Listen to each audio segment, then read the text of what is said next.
Nakikita ng Diyos ang puso ng bawat isa. Ito po ang salita ng Diyos, ang ating gabay. Ngayon po ay Friday, July 17, 2026, ng ika-15 linggo sa karaniwang panahon. May mga sandali sa buhay na napagtanto natin, hindi pala natin kontrolado ang lahat. Kahit sundalo, may panahon ng panghihina, takot, sakit, pagod, at problemang tahimik na dinadala. Sa unang pagbasa mula sa aklat ni Propeta Isaias, chapter 38, verses 1 to 6, 21 to 22, and 7 to 8, si Haring Ezekias ay nagkasakit ng malubha. Sinabihan siya ni Propeta Isaias na ayusin na ang kanyang sambahayan dahil siya ay mamamatay. Ngunit si Ezekias ay humarap sa dingding at nanalangin. Umiyak siya sa Diyos. Hindi siya nagkunyaring malakas. Dinala niya sa Panginoon ang kanyang takot, sakit at luha. At pinakinggan siya ng Diyos. Sinabi ng Panginoon, narinig ko ang iyong panalangin at nakita ko ang iyong mga luha. Sa ating mga kawal, ang mensaheng ito ay nagbibigay sa atin ng comfort. Nakikita ng Diyos ang luhang hindi nakikita ng iba.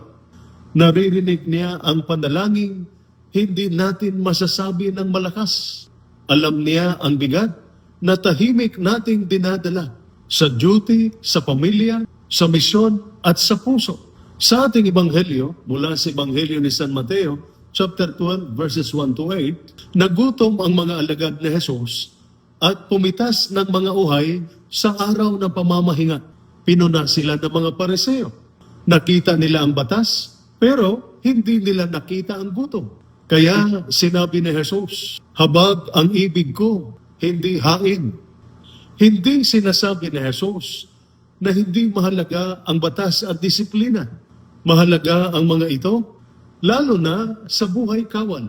Ngunit ang batas at disiplina ay dapat may kasamang habag, malasakit at pag-unawa.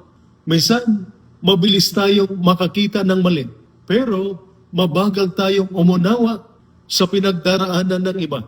Nakikita natin ang pagkukulang, hindi ang sugat.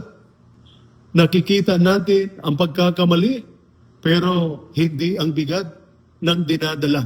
Kaya ngayon, dalawang paalala ang ibinibigay ng Panginoon. Una, kapag mabigat ang buhay, manalangin ng tapat.